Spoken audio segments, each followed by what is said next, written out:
The first game is in the books as Syracuse tops Charlotte in game number 1 of Syracuse's 3 games in the Battle4Atlantis. Tim Langlois here, joined by David Lauterbach, who called the game on WAER. As we trade WAER guys, Sam was on with me before the game now, David. Right. We have to share fair. He goes here in the first, Bahamas. I go last. Yep, and Syracuse comes away with a win over Charlotte. And David, let's go before the game started. We're talking about the NCAA ruling against Syracuse. They will now get 1 scholarship back per year. What do you think the implications are for that for the Orange? I think it'll be really important for them to get that 1 scholarship back because they talked about it with us beforehand. Pete Moore talked about it with us, and he said that because they get that 1 scholarship back, they can now go a little bit closer to how they usually recruit. Now they only lose 8 over the next 4 years instead of 12, which when you think about it is a big difference because now instead of maybe, okay, we can't go after those 2 or 3 guys, you think, okay, now we can't go after maybe those 1 or 2 guys. So it really helps you a lot. But the one big thing that really sticks out to me that Pete Moore said, it's really important to keep in mind, it was a totally different separate appeal, and he couldn't go into details about what it was specifically.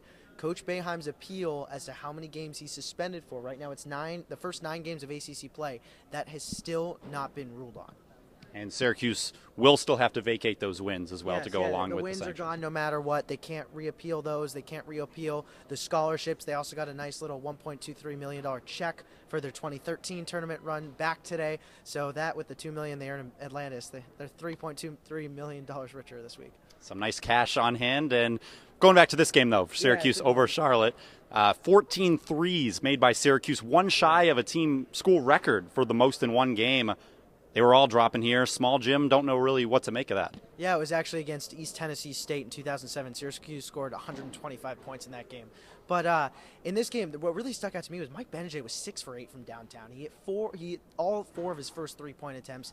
They were just dropping from nowhere. And I spoke with a couple players after, and I said, is there a different adjustment when you play here? Because a lot of people say it's tough to play in the Carrier Dome with a much higher roof, and it slopes more. And here, we're in a ballroom.